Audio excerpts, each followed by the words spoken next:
Eric. Omar? I got some bad news. Well, so do I. Okay, because I may have been compromised.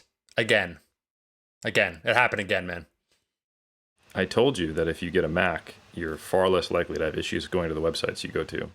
Oh, no, I meant one of personal exposure. Allow me to elucidate the audience here. First, we have a guest here, Pak, and I just want to make a very non-controversial opening statement and say, fuck your boss, because Greg Knuckles, Eric, this is terrible. Just catch everyone up. Give me please, Eric, a 30-second summary of what's been going on with Stronger by Science, just before I explain what has happened recently. Yeah, so Stronger by Science has unequivocally stated that we are a derivative podcast of theirs. Yeah. While also acknowledging that they are actually a marketing facade that used to be a podcast, and that their only real content that they actually like is the Fireside Chat spinoff. Yeah. So no, it's like any politician, when they say something, there will be an admission of proof of truth, like right there where, hey, we are basically just one giant marketing arm for Macro Factor. We changed our name to the Macro Factor guy. And then they have to kind of pivot away and blame something else. Oh, like Iron Culture, they're like the truth tellers, right? And try and discredit us. But here's the real problem, how I have been compromised, Eric. And that is about 2 weeks ago on my YouTube channel, I made a video coming back from being detrained. And what do you note? Of course, I use Mass. It's a fantastic resource. I'm like, just before I talk about programs, is there anything out there? Because I was talking about, Pack exposure to singles, so on and so forth, for people coming back trying to get stronger. Cool. I search it, wouldn't you know it, on Stronger by Science, man himself, a fellow countryman of yours, Pack, Mike Zordos, wrote an article on detraining, has a free 13-week program. Fantastic. So I shouted it out, of course. Why not? Mass, amazing resource, right? And then this guy, okay, this asshole right here, because I need someone to be depersonalized. I can't know them. I don't need to interact with you. You need to be a faceless, virtually nameless figure to me so I could just like really concentrate the hate. Greg reaches out. So I released the video. He immediately reaches out. And he's like, hey, man, appreciate the share. Eric, not only that, he asked me how my family was doing, just a lot of warm things. And this is just Greg. This is what he does. And I have to be honest, this is what I want to say in short summary. That's why I feel compromised. He knows this about me. I'm going to make a DS9 reference because I've been rewatching Deep Space Nine, Star Trek, so on and so forth. And I feel compromised, just like Julian Bashir was in this episode where there's Section 31. Eric, how deep? Do you remember this, Eric? Am I about to go down a rabbit hole or no? Yay or nay? Oh, I know all about Julian Bashir. I love you. Go for it, bro. Eric, this is why we're taking the trip together in 2023. So I'm on season 7 now. I'm nearing the conclusion. And Julian Bashir, the genetically engineered doctor, he is basically secretly recruited by Section 31, and unbeknownst to him, very similar to Hereditary, where he thinks he has full agency the whole time and he's making the right moral choices in order to prevent a Romulan Federation war, so on and so forth, rather than follow this clandestine Federation organization, adjacent organization. He tries to do the right thing. The whole time, Sloan from Section 31 knew Bashir would do this, thus actually following out what he wanted in the first place. So I think I'm attacking Greg Knuckles. I think we're on the same page, Eric, so on and so forth. We got to stop Macro Factor. We got to stop Skynet from taking over. And he Sloaned me. He Sloaned my Bashir, where he then comes out, reaches out, Eric. He's being cordial. He's being warm as he always has. And he knows that if he puts a face and a name to this concept, this ephemeral concept of Greg Knuckles, that my fangs kind of retract. And so I think I've been compromised, Eric. Well, bad news, good news. Bad news is this happens, the algorithm has learned, changes in our face. It's understood how human compassion works, and it's slowly encroaching. Good news is you're not alone. I actually don't think you're Julian Bashir. I think you're Dax, and we're a trill. We're two species combined into one at the top of the pyramid. We are greater than simply being an alien symbiote or a human. So he might think he's figured you out, but there's actually two of us in the same body, which is Iron Culture. So we're joined. We'll have to figure out what our combined name is. Yeah. Omar, Eric together. we'll figure it out. We'll workshop it, come up with our name. But I think we're in a better position than you might think, given that. So we've still got tricks up our collective sleeve. Pak, welcome to the show. I don't even know. Sorry, I'm still reeling because I literally got the message last night and now we're recording. I had no idea this was going to happen, but I think people love on social media transparency. So you have to let them know where you're at all times, how you're feeling. And then you need to really just milk their sympathy. So that's what the opening was, is relatability to start. And now I feel like we could introduce our guest, who is in fact one of the coaches for Stronger by Science. How do you feel about all that, Pak? I am contractually obliged to just speak only highly of Stronger by Science. Otherwise, there's very heavy legal ramifications that await for me. So I feel great, and don't send help. Everything is good. And I've seen Star Trek, and I know all the references that you guys made, and I'm part of the crew. Darth Vader, let's go. Star Trek. Yay. Amazing. Well, in all seriousness, huge honor to have you on. And for those who are watching on video, you get to see this beautiful man, and you also get to see Omar stuck in his cyber attack from the knuckles. And we're just going to keep the intro going until obviously he recovers. But no, it's an honor to be joined by Dr. Patroklos Androulakis-Korakakis, or more shortly termed Dr. Pak.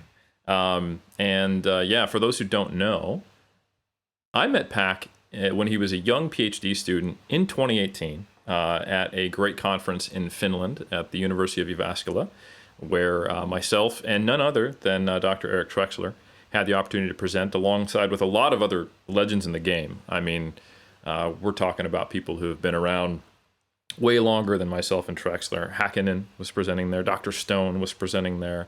And it was just really a true privilege and an honor. And we got to sit down and talk about Pak's plans for studying powerlifters as a part of his PhD. And he's gone on to do a lot of really interesting research on powerlifters, asking really cool questions with what I think, as a nerd, really cool methods. Now I believe you are actually a lecturer, at least part-time at Solent University in the UK. Is that right?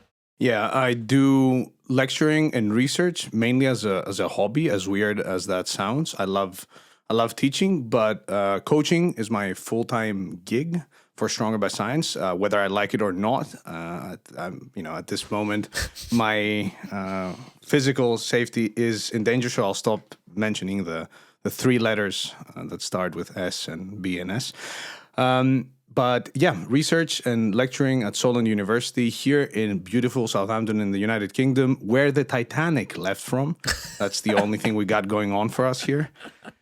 And our previous guest, which I shall note, the first guest out of the two to be invited, no grudges hold, Milo Wolf and I are also working on a coaching app called MyoAdapt, myoadapt.com, for people interested in strength and hypertrophy increases and who don't want to use apps that use certain acronyms in the title, but those acronyms are not properly represented by the app's functionality. I'll just leave it at that. A bit of smoke, but yes. Well, we have an interesting relationship with certain apps, and it is difficult when you see that a company completely becomes consumed by an app when they were previously doing good work. So that's the only advice I have for you, Pak, is to make sure that, the podcast you do and the coaching you do, you kind of keep those as core values and you don't let them become consumed in like a Borg-like fashion by some kind of other factor that an app might be. Let that just be a piece of the overall business model you have and your soul, rather than it consuming the whole thing. That's my only advice. I appreciate it. I also wanted to say that we did indeed meet in Finland, where I got to know or started to know the phenomenon Helms. One of those.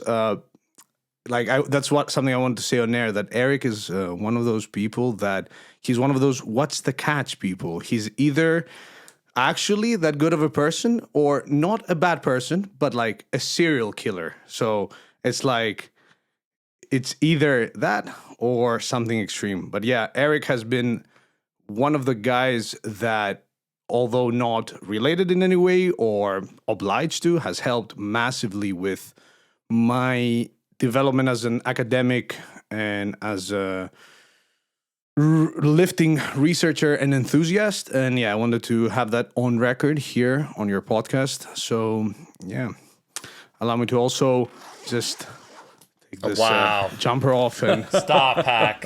Stop. What is it, Pack? What is that you're wearing there, man? What's going on here? Give the audio description. Because 90% of our audience, speaking of the Titanic, the video component's the tip of the proverbial iceberg. Looking fantastic. Looking fantastic. Yes. So it happens to be a Rascal Apparel t-shirt, one of the 3 or 4, and you'll have to excuse me, but I need to brush up my knowledge before we begin. So I also have the Muscle and Strength Pyramid book right here. Oh, if you are just listening, folks, you are missing out on some of the best content we've ever had on the video portion here. That was definitely not Brad Schoenfeld's book with a piece of paper with a pyramid drawn on it and the word Helms written on it, taped onto the front. Notice the eye? Oh, yes. The Illuminati is ever and always present. And I am more than a card-carrying member of the Illuminati. I'm probably one of the founding members. And let me just say, you mentioned that I'm either a very good person or potentially really, really good at imitating one, and I'm actually a serial killer. And I will say, I don't actually know anymore which one is true, because recently at the UEBC, I bunked with none other than Mr. Danny Lennon. I was afraid for my life, and there was a moment where he was going to make me tea, and the way he was holding the spoon looked a little off, although I'm an American. And I think it could have ended right there. But instead, he looked me in the eye and he said, "Game recognized game." And then we just went to bed, and it was fine. So I'm a little concerned that maybe I'm not even who I think I am. But I'll revisit that in the future. But I'm probably just not going to look into the darkness that is my soul, because it's a little concerning.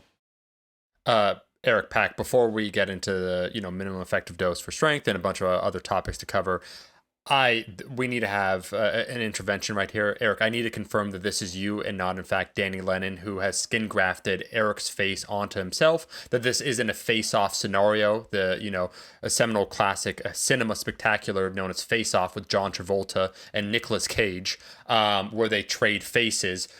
I just want to confirm, and don't take any offense, Danny, if in fact it's you, and I understand the ruse and the game is up. But Eric, what was the film that we saw in 2018? No, not 2018, because we haven't mentioned this before. In California together in 2019. What was the name of that film that we saw together, and who did we watch it with? We didn't see a film together in California. Oh God, this is Danny Lennon. During your prep, I know my man was prepping. My man was prepping, though. I will say this. Do you remember, Eric? Who do we see someone with Mike? Go on, bro. I am not sure if this is Danny Lennon right now, folks. I honestly don't remember if we saw a film together in California. That didn't stand out. It was the time spent together where we were hanging out. Yeah, we did see Midsummer. That's right. The sequel to Hereditary. Folks, that's right. It's official. I believe Danny Lennon is now in possession of Eric's image and likeness, like literal image and likeness, but we'll go on. Yeah, it has nothing to do with forgetting our time together. It has to do with just not finding Midsummer nearly as good as Hereditary, personally. So that's more of a film critique. I agree. Yeah.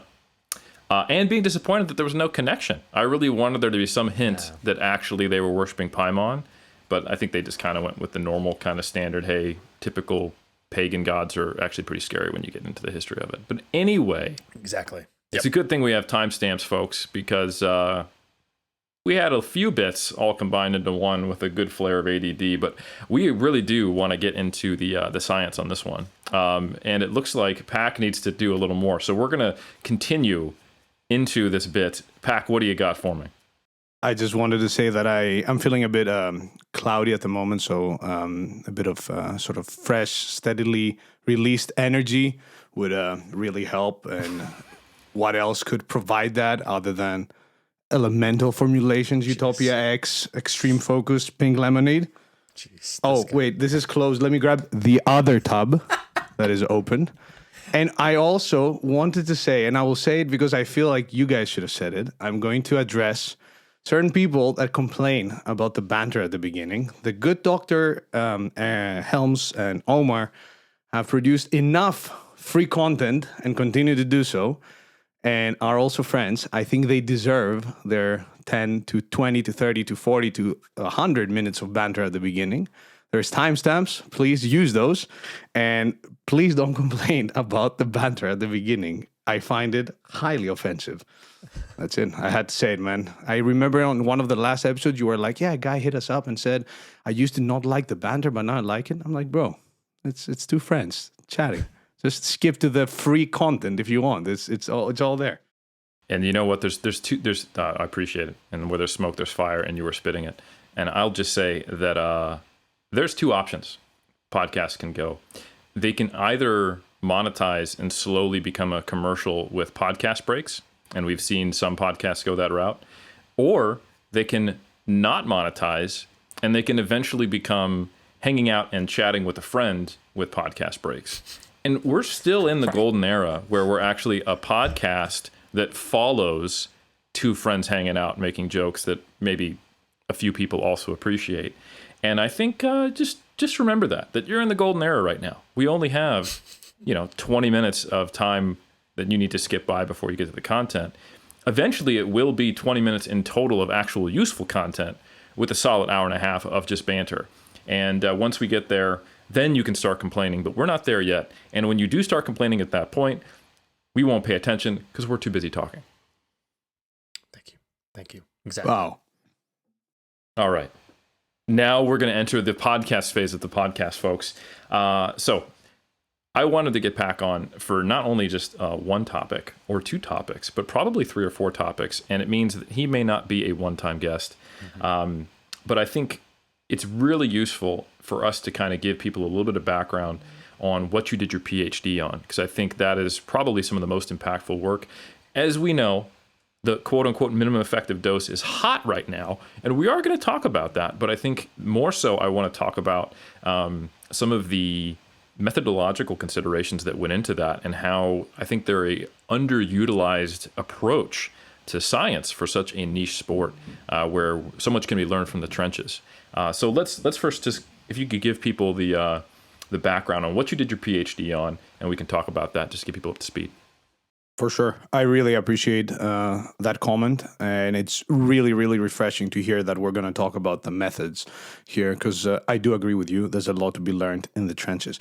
That said, instead of just repeating what you said in my own words, my PhD was on the minimum effective training dose required to increase 1 repetition maximum strength in powerlifters, essentially looking at what is the least one can do and still get stronger. To give you a very, very, very brief summary of the studies that took place, we had a pilot study with powerlifters in Greece. We were fortunate enough to have access to an Olympic weightlifting facility in which a bunch of powerlifters also trained in. We also had a systematic review and meta-analysis, which was the literature review of the PhD. And then we had 2 survey studies. We'll get into the nitty-gritty of them shortly. An interview study with elite powerlifters and highly experienced coaches, and then 2 training intervention studies where we actually took powerlifters, pretty strong powerlifters, at least for the standards of the literature, because the standards nowadays are like, I want to deadlift 300 kilos this year, and that will get me the, hey, you lift badge. But yeah, pretty strong for literature standards. So we had 2 intervention studies in there. In total, 7 studies, if I'm counting correctly. And yeah, the whole point of the PhD was not to find the right dose and identify the exact number of sets, but rather to explore the concept and lay the foundation. So in the form via doing exploratory research, lay a foundation so that future research can work based off that foundation. That was the whiskey is kicking in slowly. So yeah. No, I love it. Enjoy your whiskey. You've earned it.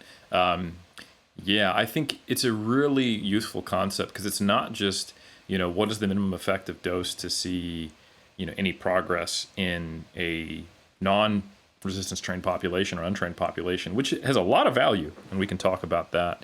But it's specifically like, nationally ranked Greek powerlifters, like pretty high level lifters. In the grand scheme of things, I think people need to understand that I don't actually think the standard of what is really well trained or a good quote unquote powerlifter has gone up that much. If you think about a distribution, right? If you have a larger and larger sample, the mean can stay the same, but the highest value can continue to go up because you're having more and more people who become outliers or quote unquote outliers. But with a larger pool of people, there is a larger distance from that initial, like the center of the bell curve. As you get 3 or 4 standard deviations out from a larger pool, you're going to get some really extreme numbers. So I don't think people should see having an 800 kilo total in the 83 kilo class as, well, that's what it takes to be good. That is still ridiculous. It just so happens that there is now more than one person who can do that, but that's just because there's now a couple 10,000 more people, involved in powerlifting globally. So anyway, you had some pretty damn strong people, and the question you asked is not what does it take to make any strength gains, which is still useful, but what does it take for powerlifters to make gains in strength? What's the least amount? And you also did some cool stuff methodologically to figure out what is a meaningful increase in strength, which I think is a question that you don't often see asked, but that is very important in sports science specifically. Yeah.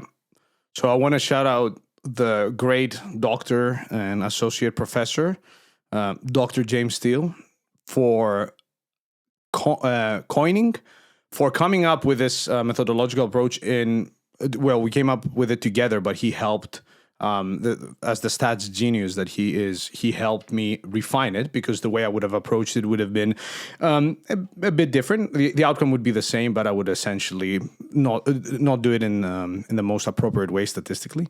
But what we did, and I'm really happy I can speak about this, because I don't think a lot of people have understood what we did. I don't blame them. But it was really cool to use expert opinion, expert anchoring in order to understand our results, rather than using sort of inferential statistics and statistical significance, which we often see in sports science. And there are some terms and conditions with that, and some limitations, especially when the samples involved are very low, which is very common, especially in powerlifting related research, especially in powerlifting training studies. Side note, just wanted to note for the record, the powerlifters that took part in the studies were not all Greeks. Only the pilot study was comprised of Greeks. But yeah, so looking for statistical significance in very low samples comes with a lot of limitations. So what we did was, in order to understand our results better, we wanted to understand, hey, what does meaningful mean? What is a practical definition of meaningful? So we asked 157 powerlifting coaches and athletes of all levels via a survey, and that was one of the survey studies of the project. Hey, quantify what is a meaningful difference in squat, bench, deadlift, and total strength over the course of 6 weeks, because that was the length of our 2 ladder intervention studies.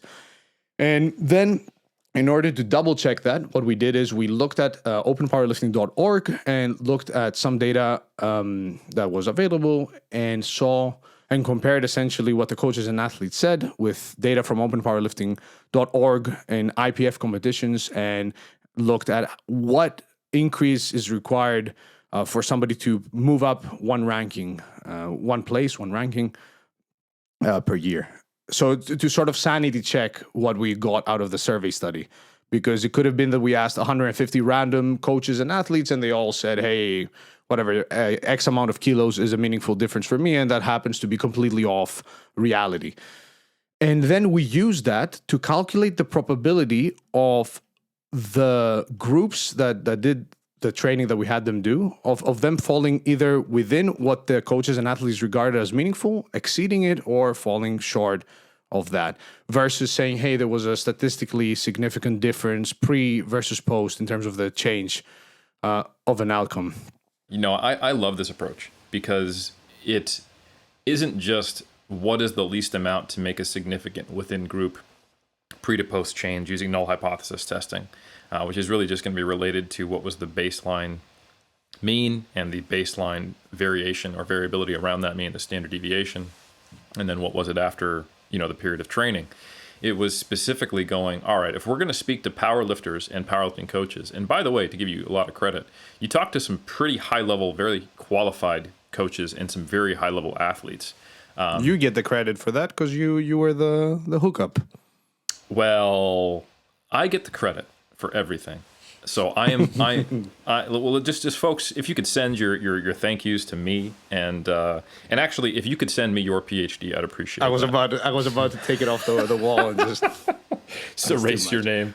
No, but in all seriousness, you did a great job with this. You got a value that the powerlifting community, the experienced in the know powerlifting community, would consider meaningful increase in total. So this isn't just what does it take to go up 2.5 kilos. The minimum amount you can actually put on the bar. It's what would an international level athlete and coach consider a good change in total, or the big three individually. And then you also rigorously check that against, okay, well, what does it take to actually have a meaningful improvement in your competitiveness in powerlifting? So it's a very robust, but also relevant to the community way of assessing a meaningful change. So in some ways, people look at your research and go, oh, the minimum effective dose. But honestly, it's kind of just like an effective dose, right? Mm-hmm. What's the least amount we can do to get, some pretty substantial increases in progress? And I think people would be surprised when they consider, I think that's a critical element to understanding your research, because some people will look at it and go, look, I want really good gains. I don't want the minimum improvement that I could, that counts as an improvement. And instead going, oh, wait, hold on. So this is a well-trained population. So these are powerlifters, and they're making gains that powerlifters would consider to be meaningful, not the very small amount in untrained people. And then when they consider that context and they look at how little was actually done, I think there's some really useful practical applications and maybe some eye-opening realities, considering the current climate is understandably in sports science focused on doing the most to get the most, even though there may be some substantial diminishing returns. Like you might have doubled the total amount of workload, tripled the perception of how hard this training block was to only get, say, maybe a 10% increase in gain. So that's a little my preamble. But I think the next step is let's talk about the studies you actually did and what was the quote unquote minimum dose to get some of these meaningful increases in improvement. Yeah, for sure.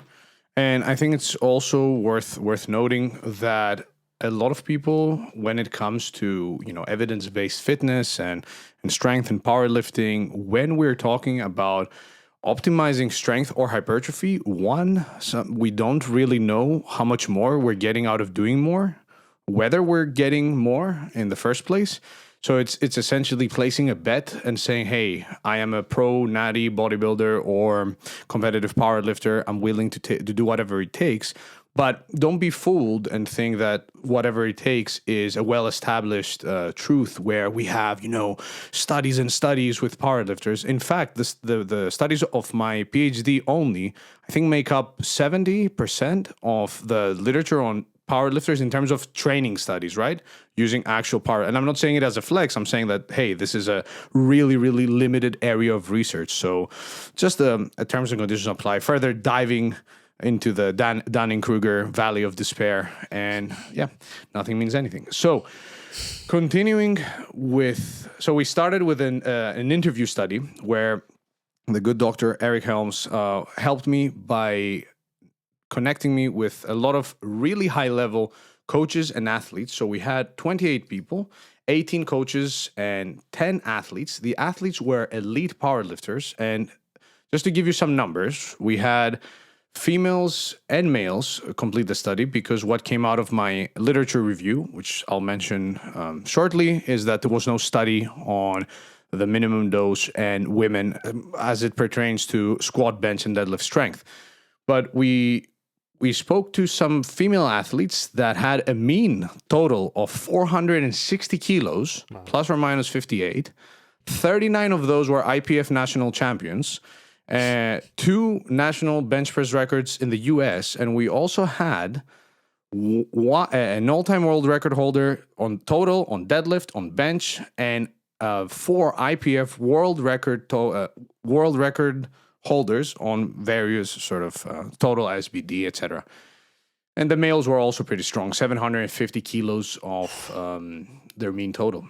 The coaches as well, multiple IPF world champion coaches, 3,000 plus athletes coached in total, hundreds of national champions. And again, this is not mentioned in a way to tell you, hey, yeah, look, we spoke to these cool people and that by itself means something. But I wanted to speak to people that are not just in the trenches, but have worked with multiple athletes of all levels so that we can better establish and understand the concept of the minimum dose. And what came out of these interviews, without diving too deep into the qualitative stuff, is that a few high load sets per week, so high load sets of 1 to 5 repetitions with a heavy load for around 6 to 12 weeks, may be effective to see meaningful strength and increases. And that was something that was expressed by both the coaches and the athletes.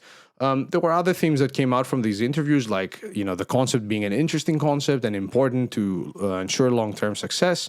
But some coaches and athletes also expressed that it may be a suboptimal approach to gains, and why do less when you can do more? Obviously, that was coming from people that compete at the highest level, which is understandable. Then we followed up with the survey that we mentioned briefly now, where we asked 150 coaches and athletes, including some of those that were interviewed, hey, what do you regard as a meaningful strength increase over 6 weeks? And the numbers that came out were, so for squat, around 7 kilos, for bench press, around 4 kilos, for deadlift, around 8 kilos, and for total, around 17 kilos. Me personally, so this is coach and Dr Pak speaking, I think those numbers are on the high side. And, for example, like I've seen Omar do his deadlifts and hit like RPE PRs, and those are meaningful to him. So I think in 6 weeks, if you're able to put 8 kilos on your deadlift, for me, that would be insane. But hey ho, that's what the coaches and athletes said. It is what it is. I thought you wanted to say something, Omar. My bad. So then we got the video back, folks, is what I was going to say. Studies. Yeah, we can see. Yep, I was looking at it and I was like, come on, not the one time I'm on. Please, you're in Canada. Pak, sorry, get the internet working. Pak, this isn't my need to go on a tangent, but it's just for the folks that probably saw the first 15 minutes. Eric, I was looking on my phone because I did not want to interrupt the flow. It was fantastic, folks. I apologize for the static image. We have construction going on in my area that isn't affecting the internet service. But I was on the phone. I was like, oh my God. Like, just when we start, like we had Pak on before, we're talking for 10 minutes. I talked with Eric 30 minutes before on a call. Perfect internet. And it just so happens when we have this guy and he's spitting fire that it froze. So I was getting actually a little irritated. It's all good. Minor inconvenience. Please go on. Yes, hitting RP PRs at the same weight. It still feels good. 8 kilos would be amazing in 6 weeks. Indeed. Yes. So we had 2 training intervention studies, 6 weeks, 16 powerlifters in the first study. And what they did was one group did a single at RP 9 to 9.5, 2 times per week for the squat, 3 times per week for the bench, 1 time per week for the deadlift. That's all they did. One single, twice. I'm repeating myself. A few times for the squat, a few times for the bench, and once only for the deadlift. They trained 3 times per week. Ideally, Monday, Wednesday, Friday, day 1, day 2, day 3, with a full day of rest in between. And then the second group did the exact same thing, but they followed the heavy single with 2 back-off sets of 3 repetitions at 80% of whatever they hit for the single. Make sense? Yep. Makes sense. And what we saw was we also looked at muscle soreness via a scale that they rated their soreness after 24 hours. We also asked them questions on enjoyment, adherence, perceived effectiveness, and obviously recorded their RPE mid-peri training, as well as when they were tested. Obviously, when they were tested, they were going to an RPE 10. But what we saw was, for total strength, I'm just going to focus on the total so this doesn't take much time. For the group that did just the single, they saw it's not actually a mean increase, but we'll call it like an average increase of around 11 kilos. And they had a 6% chance of exceeding the meaningfulness threshold set by the coaches and athletes, and a 13% chance of overlapping with that meaningfulness threshold. The group that did the back off sets, though, saw a mean increase, and we'll get to the limitations of the number because the number is quite extreme. They saw a 33 kilo increase on average, quote unquote, on their total over 6 weeks, and had a 99% chance of exceeding what the coaches and athletes regarded as meaningful, and around 1% chance of overlapping. So the addition of the two back off sets, which is not an insane amount of work, and if I remember correctly, they were around an RP of 7 to 8. So yeah, a solid set of 3, but nothing too crazy.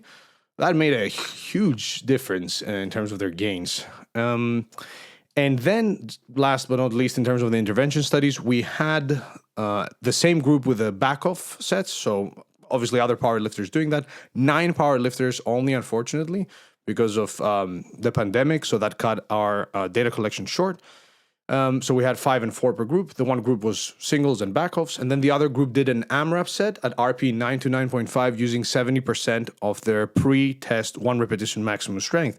And interestingly, the group that did the AMRAPs at 70% had a 40% chance of experiencing gains greater than what the coaches and athletes regarded as meaningful. They saw about a 15 kilo increase on their total on average, and they had a 26% chance of overlapping with the threshold of the coaches and athletes. But the group with the singles and back off sets, again, saw a 90%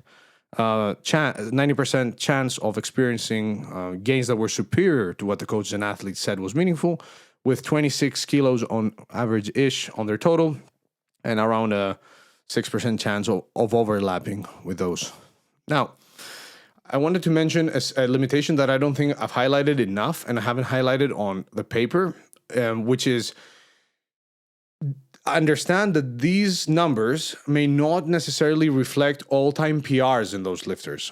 So you take me today or tomorrow, and let's say I participate in the study. If you take me and test my deadlift next week, even though I'm fresh, I'm not hitting the 282.5 kilo deadlift all-time PR that I have.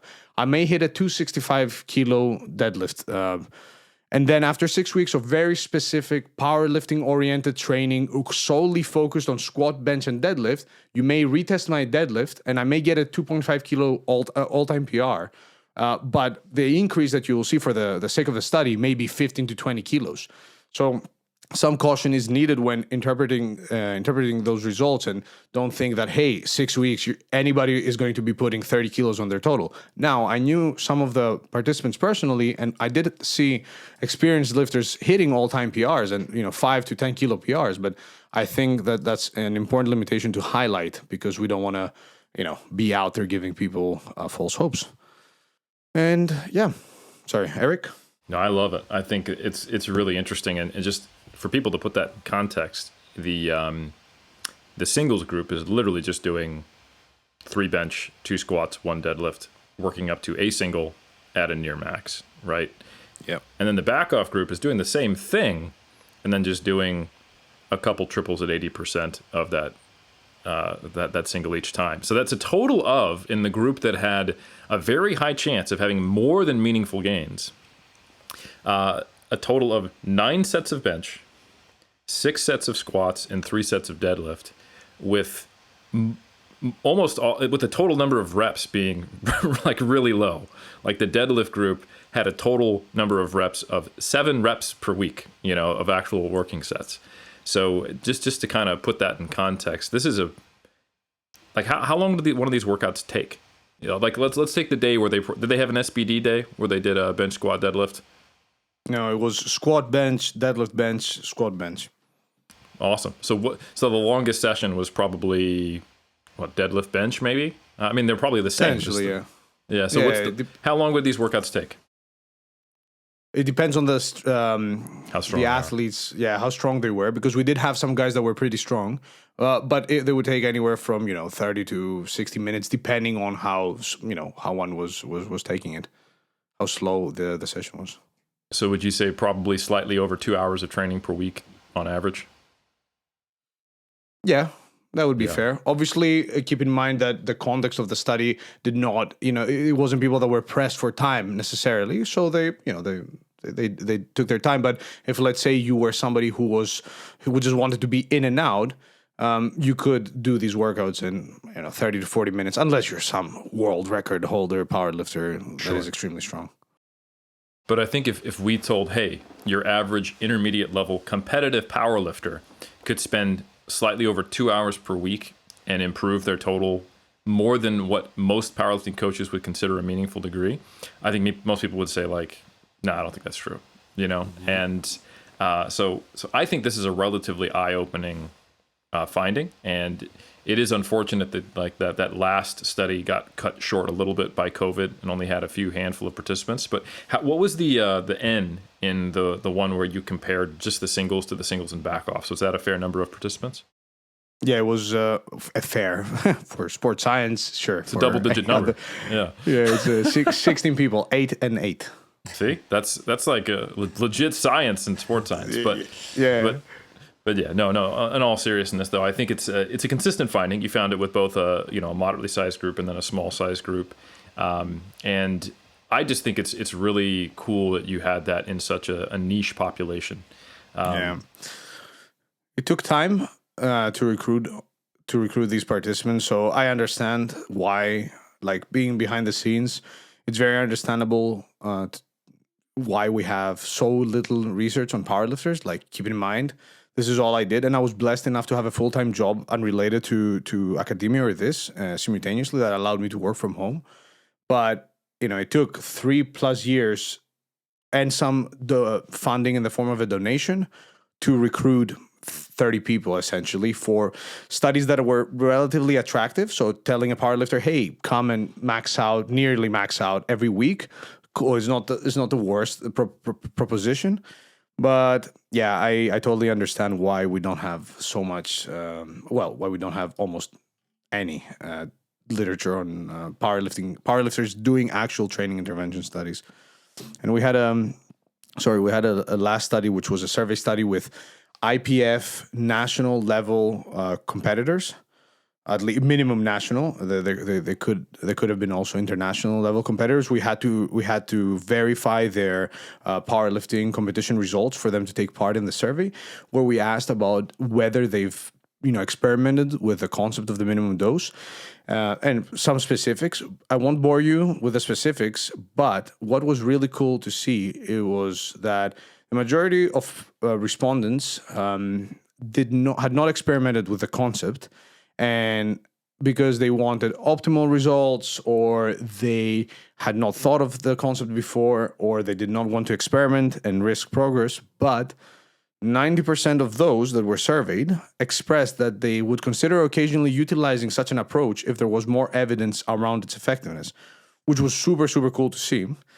And I think that's where the whole project ties in together nicely, because we have the low sample training intervention studies that could be complete chance, but when you triangulate those with findings from the interviews with the coaches and athletes, as well as the survey, then you get a more complete picture, and you're seeing that they're all saying similar stuff. A few heavy sets per week, 6 to 12 weeks, which was really, really cool to see. And it was cool to also see people after the project was published reach out and say, hey, I've actually done this in the past, and it worked. For a period of time. So yeah, that was the core of the PhD. There was a couple more studies, but we'll leave those for now. No, that's great. And I'm really glad you touched on that last piece, where 90% of national level or higher powerlifters that you surveyed said they would be interested in using, a minimum effective dose approach, but they need more research on it, and that it has a place of utility. And I think one of the things that a lot of quantitative researchers don't necessarily understand, many do, to give credit where credit's due, but I think many people who consume the standard sports science quantitative research don't really understand the value of some of this more qualitative data, is that it allows us to ask useful questions and put them into context. I have seen some hot takes on the internet of people criticizing the concept of studying the minimum dose. Like, how is this relevant for sports science? We want to do what's optimal. Athletes don't care about that. And to quote the Big Lebowski, that's like just your opinion, man. Because apparently 9 out of 10 of the highest level powerlifters actually do see value in this. Because the reality is that powerlifters are not professional athletes, even the ones who are making money, who do get invites and who do get paid, in terms of the way we think professional athletes live their lives. They typically have day jobs.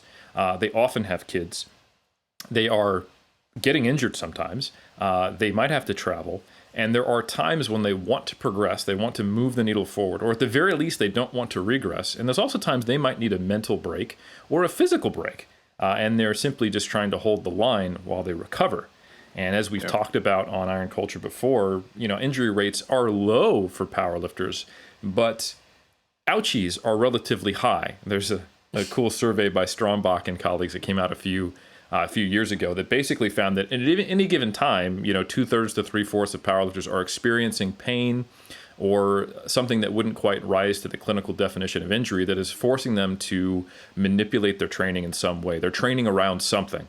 And most of the time, I think that's just the reality. And any high-level powerlifter, or even any low-level powerlifter who's been at it for at least a couple of years, probably knows what I'm talking about, the aches and pains. So the qualitative research, asking these athletes questions about what is a meaningful change, obviously that's important, because now we can make sure that we're actually, bootstrapping the right magnitude of change to what is the reality in the community. But also asking people, hey, do you care about the minimum effective dose? Should we be doing this research? And them saying, yeah, because the reason I don't do it or have more confidence in it is because there's not research on it. So I think this is a false reality. The people who are saying no one cares about the minimum effective dose, that's not relevant for athletes. This is why are we trying to do research on participation trophies? People need to be pushing to the nth degree. Well, guess what? The people who have pushed it to the nth degree, 9 out of 10 of them actually want to know that. So maybe you just have a skewed perception of what the reality is actually. You quoted Lebowski, but to those that said that, I will quote Khabib Nurmagomedov and say, send location. Just send location. But also, who has ever said that? Because it's not just, hey, minimum dose is a concept, right? It's not a method. It's not, hey, we're not here advocating for you doing less than you need. But knowing where that baseline is can have very practical, useful practical implications for, a potential baseline starting point with you or clients. And it's also like, for me, as somebody who enjoys being in the gym for long periods of time and doesn't train like that, it's a really cool sort of fallback and calming sort of agent where I'm like, hey, I'm on holiday. I know that if I don't have time, I can do a few heavy singles or a few heavy sets of 5, be in and out of the gym. And not only will I maintain my strength gains, but I may see some sort of strength increase. 100%. And I don't want to rehash some of my own approaches to when I was doing the whole multi-sport strength athlete thing in the last couple of years, but your research was incredibly useful to me because I was essentially trying to figure out what my MED was for powerlifting, weightlifting, and the very new strongman and Highland game movements I was doing, and also trying to get a gauge on what was the least amount I needed to do to maintain my size in bodybuilding, and then to see where the overlap was, right? So that I could kind of shift things. I'm thinking of like, I'm a chef, and I need to make, this massive dinner, but all of my aides did not show up today. Okay, I'm shifting things to the back burner. I need that not to go down. I've got a weightlifting meet in 6 weeks. All right, bringing the snatch and the clean and jerk to the forefront. Squat goes on the back burner. Front squat comes to the mid burner. Like that kind of mentality. Yeah. I couldn't have done that. In fact, I miserably failed at doing that years ago when I was kind of doing the whole like powerlifter, weightlifter, bodybuilder thing in 2012, 2013, which eventually led to me needing to get hip surgery. I think I would have needed that hip surgery regardless, but it certainly accelerated the FAI I was having. So this concept is extremely useful, and it's actually a core tenet of periodization for like real athletes who don't just need 3 lifts. They need like 3 domains of fitness. They need an aerobic, anaerobic, and strength. And it is the whole concept of periodization, and the reason why it came around is because it's very difficult to train for everything at the same time and to have them all peak simultaneously. So during in season, what's the least amount this team sport athlete needs to lift to maintain strength and functionality and injury prevention, while we're focusing much more on the specificity of playing the game, right? It's a similar concept, just in a different application. So I 100% agree. Researching the minimum dose is not a suggestion that people should always train with the least possible amount, especially not in sports science. But as Omar says, if we want to be true to the iron culture and say this is for all lifters, I think it is worthwhile talking about the minimum effective dose maybe as a training modality for people who are wanting to lift for health, but it's not a priority. They're not someone who lives to train, like probably I do, for example, because it's my favorite part of the day. But it's something they enjoy enough. They want to be consistent. They want to be able to play with their grandkids, or they want to be able to be functional, etc. But they're not trying to get a maximum 1-rep squat. Being at the peak of strength is not their goal, and they want to figure out, how can I get the highest return on investment? What's the least amount I can do to make good gains, to be healthy, be functional, and be consistent? Because if you can reduce the time burden that I have to invest, now this becomes something that I'm much more likely to adhere to long term. So you've been involved in some research on that as well. Could you talk about that? The time burden research? No. The research that you did specifically on the gym where they use a very I thought that's what you meant, but yeah, that was a really nice segue, and I completely ruined it. But hey, that's what you get when you invite Pak. It's this video, bro. We got video bombed as soon as I said F Greg Knuckles.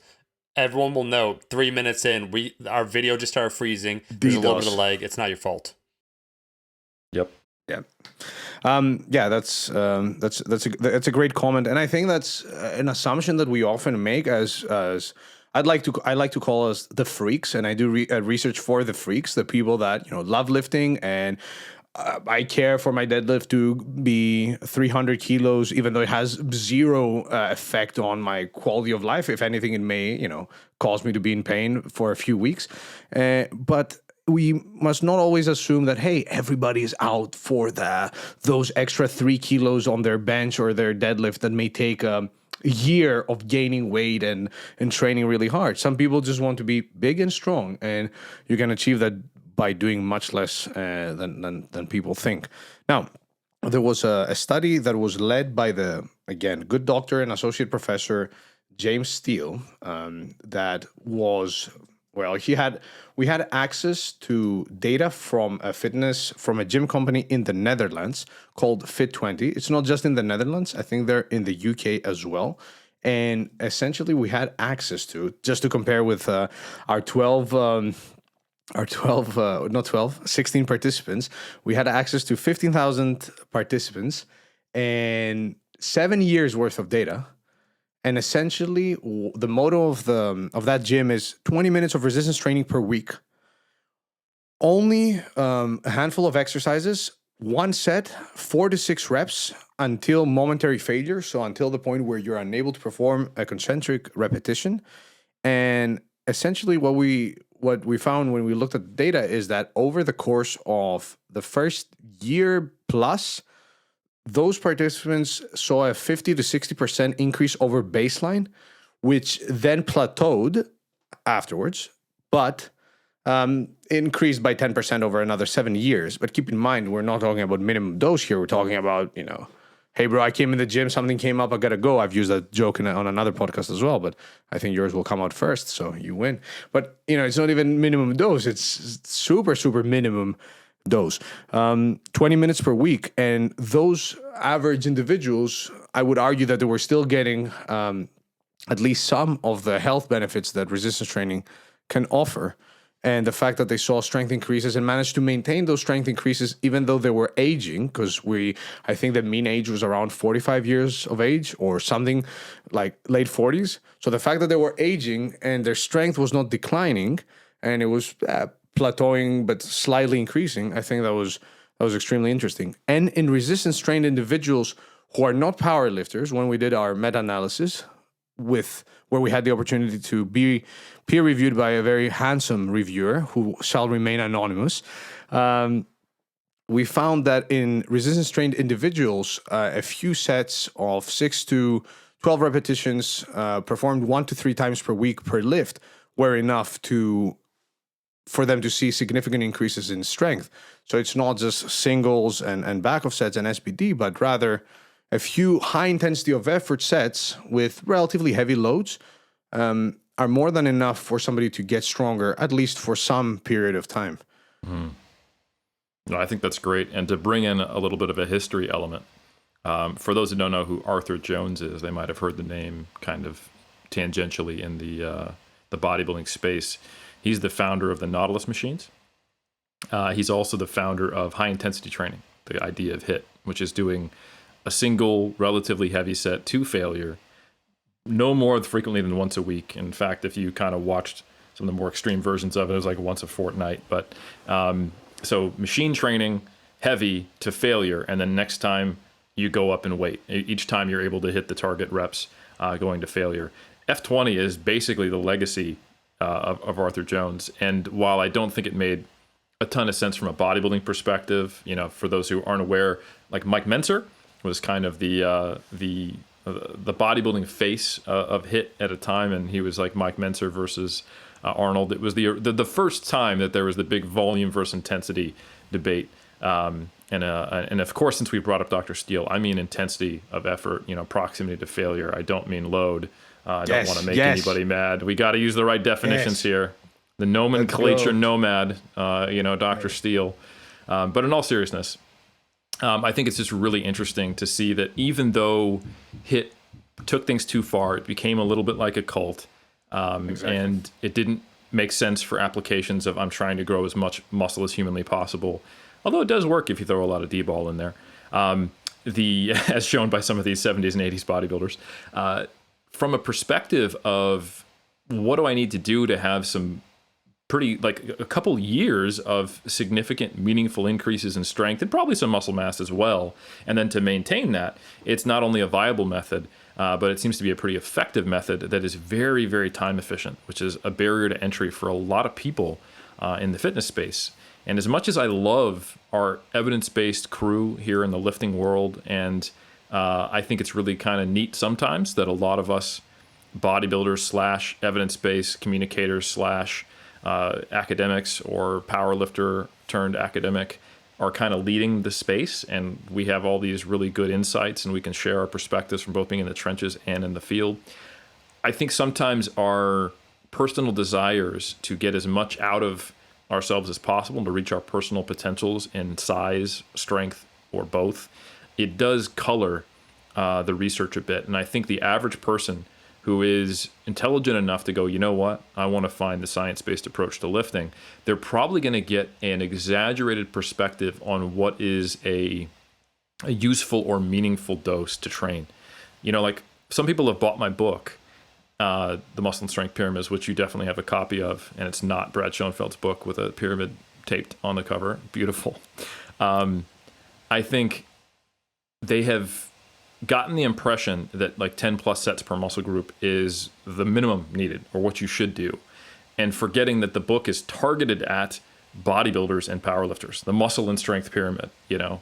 And that's something I've had that conversation enough times with people and then express to them, well, you know, actually you could literally just go to the gym, do a circuit, hit failure somewhere between, 6 to 12 reps and leave 15 minutes later, and you would get, 2/3 of the possible gains you could make as a novice, and then keep progressing for apparently at least a year or two. They would just be floored by that because they're taking so many of their messaging from people who sometimes have the tacit assumption that their audience is trying to make the most gains possible. So I think that just needs to be said more often. And of course, it pains me to think that there are people who don't want to get the most gains possible, but I've come in my old age to accept that, and that maybe I'm the weird one, and that's okay. Yeah, and it was cool to see Jeff Nippard as well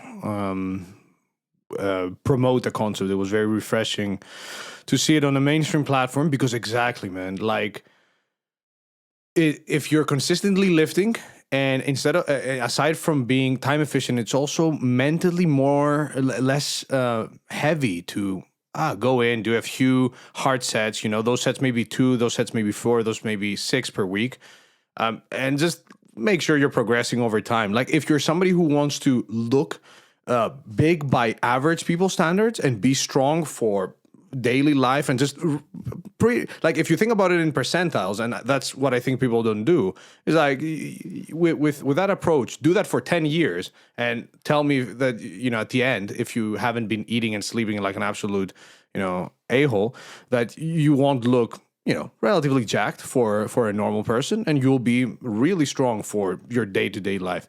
Anyways, I digress. It was really cool to see the concept being promoted a bit more, because I felt like we're in this sort of, you got to either do, as you said, 10 plus sets, or you're looking at no increases, where the reality is much different. Well said. Pak. Omar, I think one thing I want to do, and unless you got more that you want to talk about on this topic, because I was going to pivot. What you got for me, Omar? So I have 2 things now, Eric, that I feel confidently. The knuckles bomb that occurred on my side where I was just in leg heaven. So I basically was shadow banned for about 45 minutes. I do want to, because I was listening, you guys are crushing it. There are 2 things that I do want to say that I think are important. First, talking about the minimum dose, and then also just kind of the judgment in general by the space. And I want to say, Pak, so Eric, first what you said, 100% agree with. But Pak, to your point about Jeff promoting, what does one need to do the minimum amount in order to make effective gain, so on and so forth, is that there's this tacit understanding within the community that there are certain words that are loaded with meaning that are seen as being either weak, that you're not hardcore enough, that you're chasing after mediocrity. And a lot of it stems from negative connotations associated with that nomenclature, and also assumptions made about people. And I have to be perfectly honest that I think for a lot of those people levying those accusations, you just don't want it bad enough, so on and so forth, you'll often see that they are people with limited responsibilities or a limited perspective, in the sense that they are largely responsible for themselves in terms of what they do. They might be a student, they might be self-employed, they're not responsible for family or other obligations, so on and so forth. They give them a narrow viewpoint that one must do these things, when the question should be asked, Eric, exactly as you said, that is this right for the person, and what is this person's goal, and are we supplanting their goal with something we're telling them what to do instead?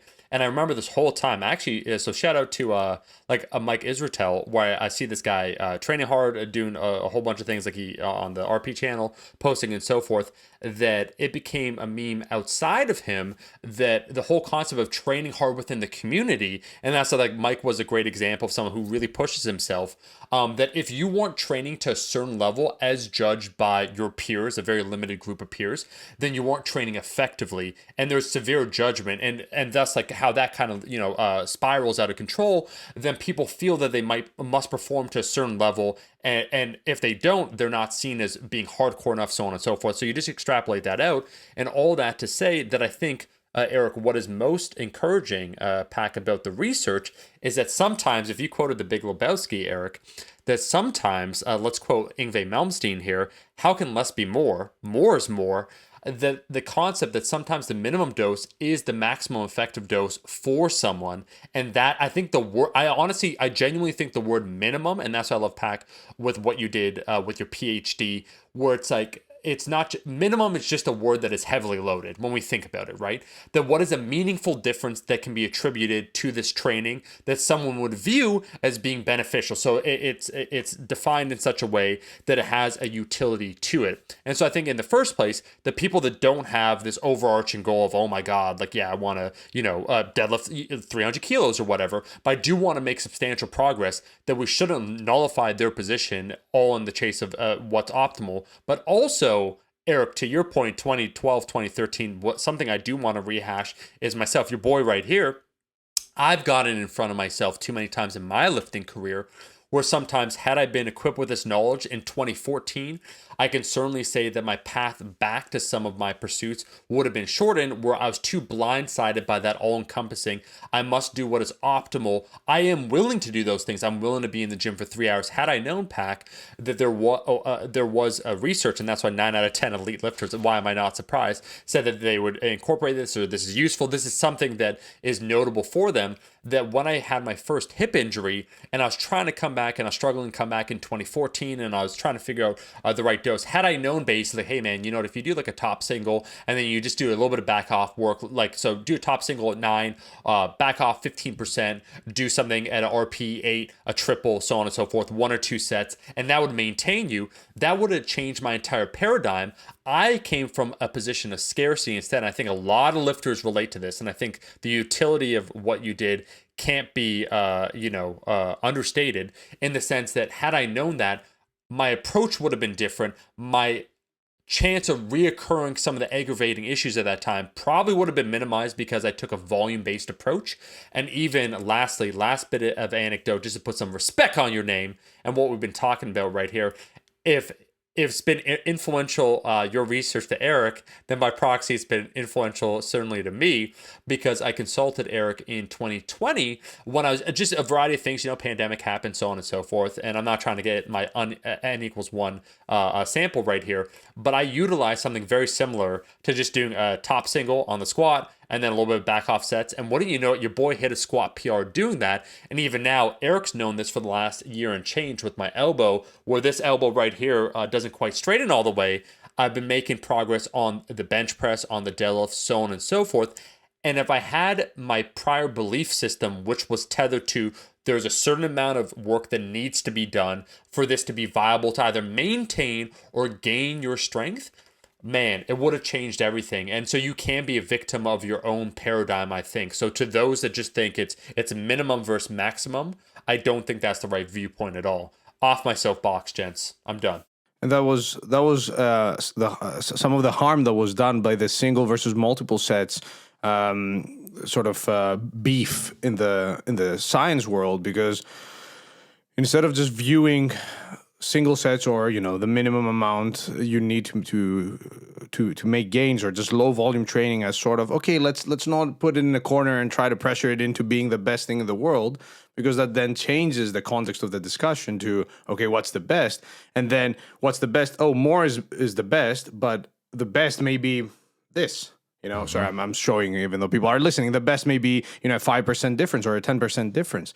And I think that's where a lot of the hit crowd, where they were trying to force them, no, a single set is all you need. Sure, a single set may be potent enough for a lot of people, but let's not compare with multiple sets or more volume in the context of what's better. Let's just look at lower volumes by themselves and see, hey, how good are those by themselves, and can you get meaningfully better?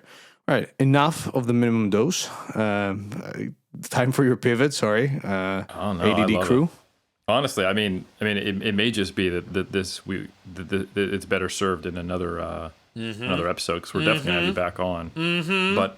But I actually do. I think I'm still gonna make this pivot and extend the episode just a little bit, because it's timely. Yep. As our last episode was actually about nutrition for deloads, and I talked about it from a theoretical perspective, that the assumption made in sports science is that when you're taking a unload week or a deload week or what have you, when you read textbooks, and to be clear, deloads aren't like something that you can find by that name in many sports science textbooks, but the concept is integrated many times. What do you do following overreaching? It's typically a taper, and the idea of a deload only being necessary after an overreach, that informed our discussion on nutrition during that deloading period.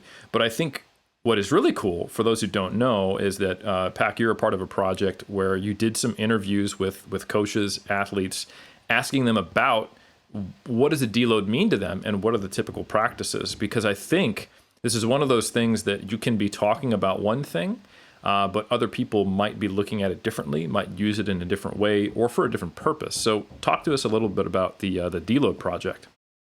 Yeah, so just to make it clear that the PhD stuff, sure, it was led by me because it was part of my PhD. Obviously, you, Eric, were part of it. James Steele, James Fisher, Milo, my friend Nick, as well as Jeremy Loeneke, Dr. Keogh, and so on and so forth. But the deload study was a collaborative effort that included a bunch of researchers, and more specifically, Lee Bell, David Nolan, the good Velu from Finland, you, Eric, Jake Dallamore, and my friend and colleague Milo. And this paper is now out as a preprint, so it hasn't gone through the sacred process of peer review, although it has been peer reviewed by all the peers that took part in the actual study. And it's called "You Can't Shoot Another Bullet Until You've Reloaded the Gun," in quotations, Coaches, Perceptions, Practices, and Experiences of Deloading in Strength and Physique Sports.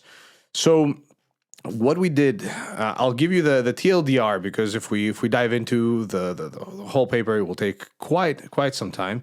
But we interviewed a bunch of strength and physique athletes and coaches, but they all had to be coaches, with a lot of experience. We also asked for permission to use their names, but I felt a bit weird doing that. Even though we asked for permission to do so, it feels a bit, I don't know, fitfluencery to do so. But there were some big names in there, some IFBB pros, some IPF world champions, and so on and so forth. And we ended up interviewing 30.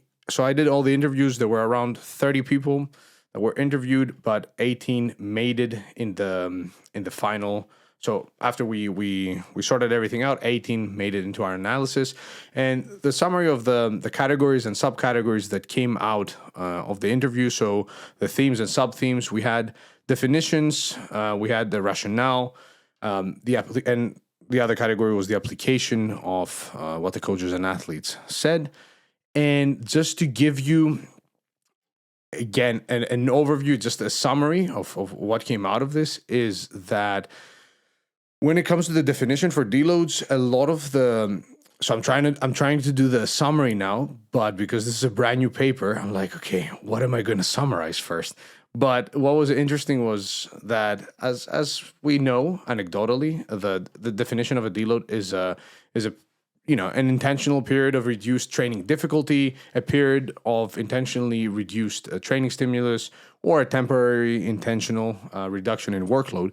But what was interesting is that we asked the coaches to differentiate between a deload and a taper, because another finding of this study was that the words taper and deload were used interchangeably sometimes, mostly by people that dabbled in both strength and physique sports, because a taper would be specifically prior to a competition, as expressed by some of the participants.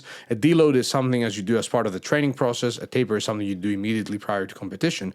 But it was really cool to see some people that, even though they defined the deload and the taper differently, they then referred to deloads as tapers.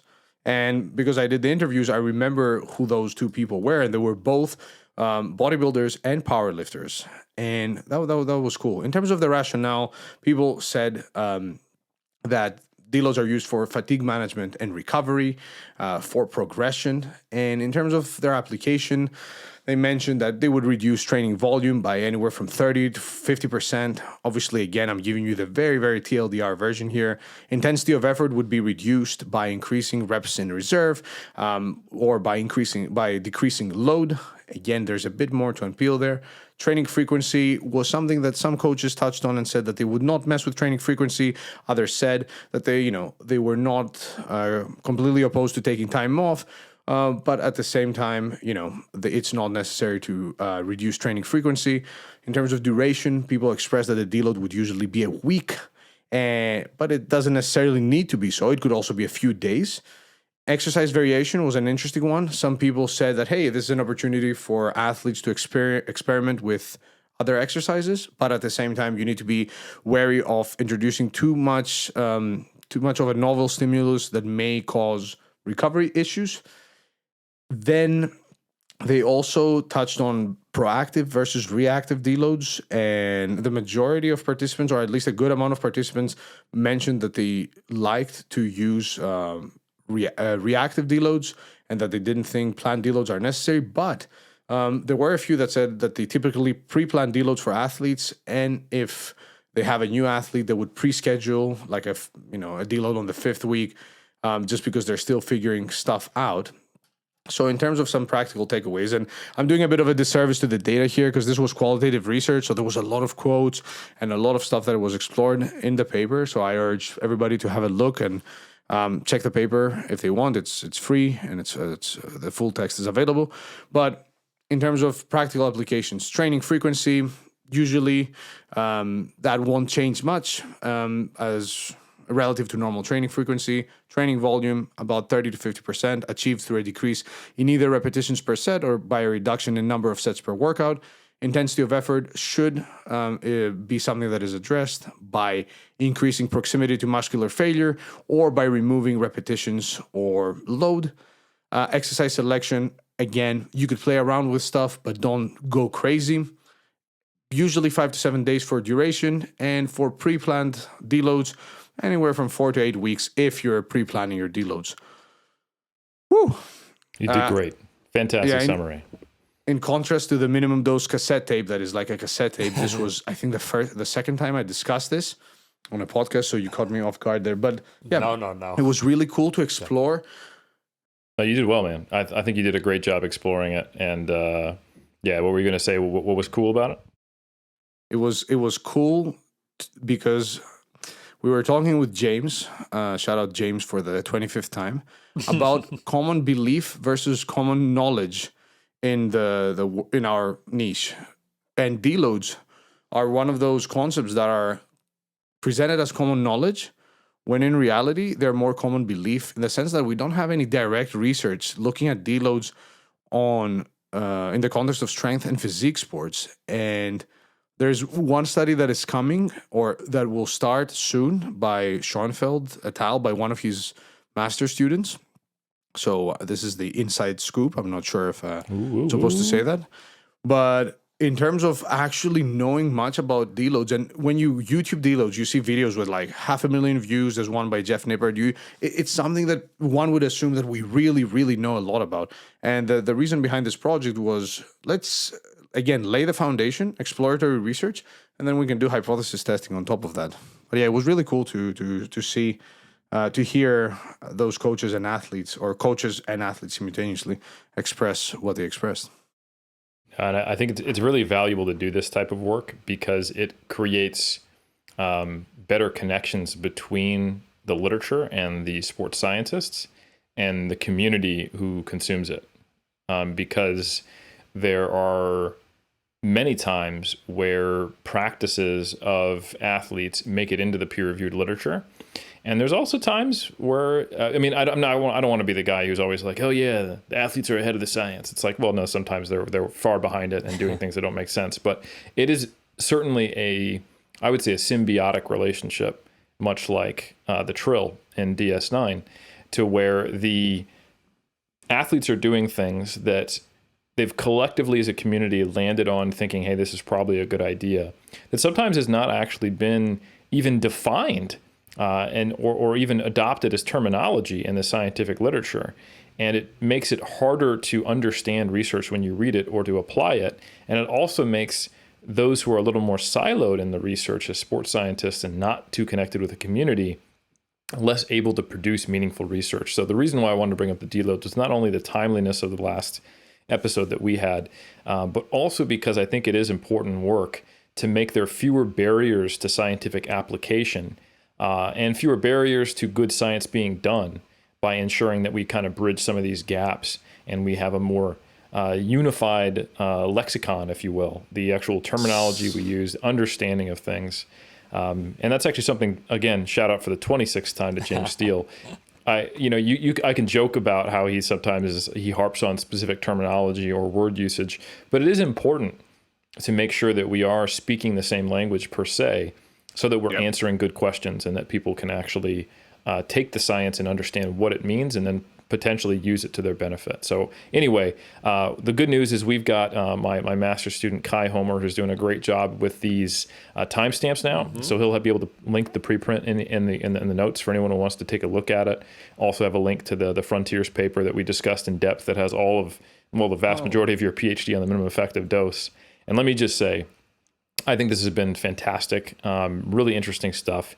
And the type of research you're doing, I think, is probably the most interesting research that people who are really just love lifting and also love a scientific approach to read, because it is very pragmatic. It's very practical. It is a blend of the terminology, and the practices that get used in the trenches, and also taking a scientific exploration lens through them.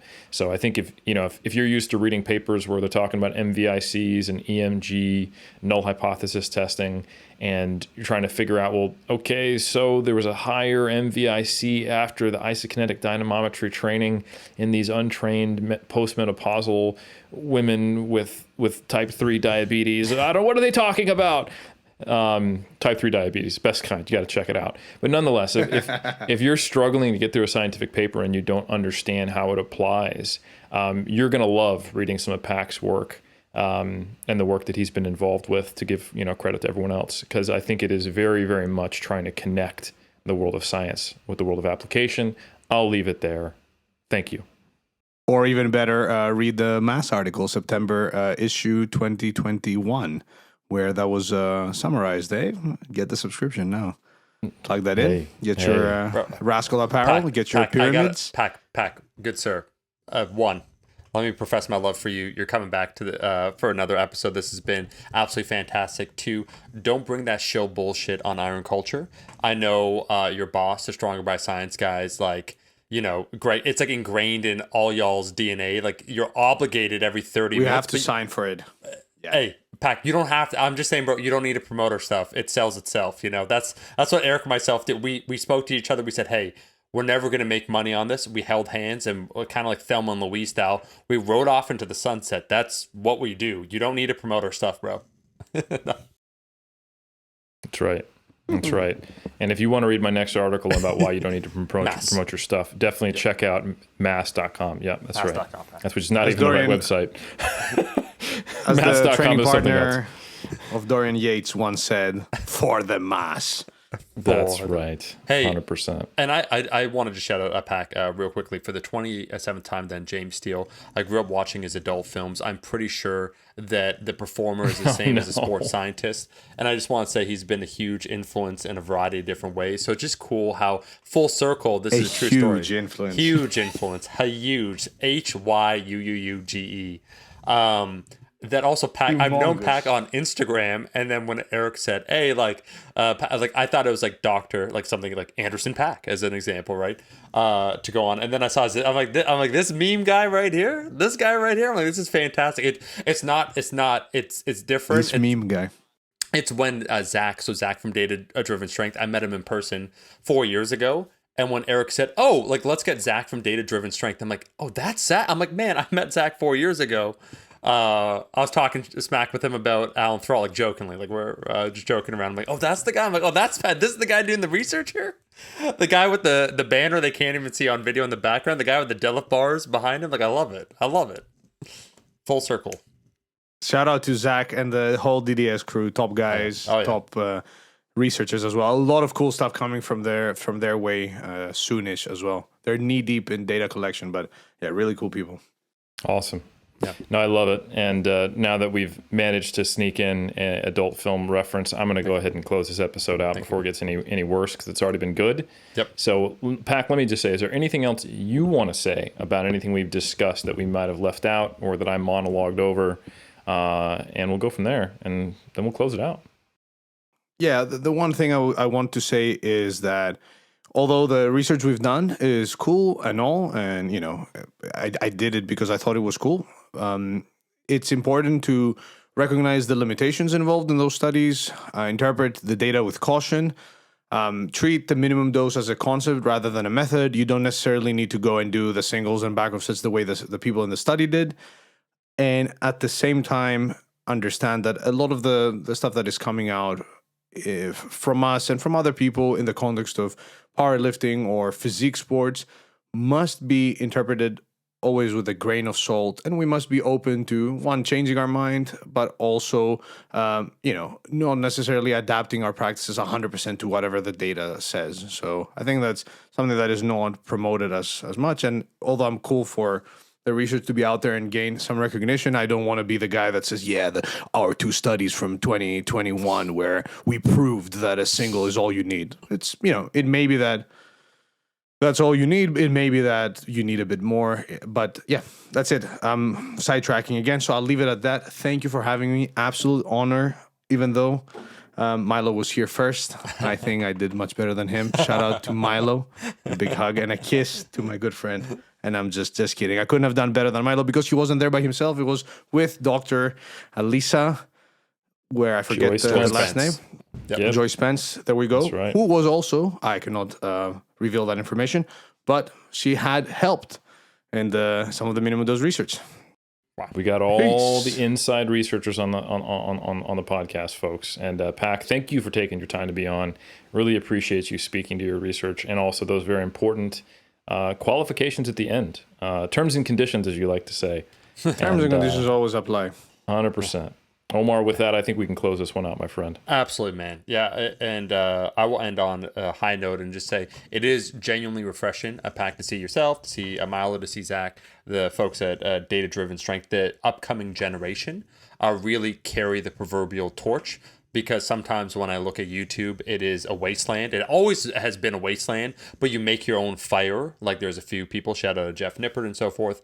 But it really does seem like in academia, I don't know if it's just Eric's connections, obviously, like Kai, like shout out to Kai as an example, Yvonne that we had. There is like a new generation that is taking the mantle. Really, now this could be my very limited perspective from Eric just getting the cream of the crop and he's presenting it here. And I'm thinking to myself, wow, there's a lot of like young whippersnappers that getting into research, doing good work, and they're passing on the torch. And like really, it's just but a fraction of the representation, but it is refreshing, I'll just say in closing. So we'll certainly have you back, my friend. You know what to do now that we reached the end of the episode. If you liked it, you could go ahead and leave a rating or review. I mean, typically people leave on the iTunes and we'll read one next time, 5 stars, but we leave it to your own discretion, but because we believe in the general concept of, autonomy and agency and yada, yada, yada, 5 stars. And we want you to know that despite that cone of silence that was invoked upon us, that video bomb where it froze mysteriously after we mentioned something, and we'll have to address that in another episode. Nothing can stop this. Nothing can stop the cult. It is immortal. It is timeless because it is beyond time. Therefore, we'll be seeing you every single Monday from now until the end of time. We'll catch you in the next episode.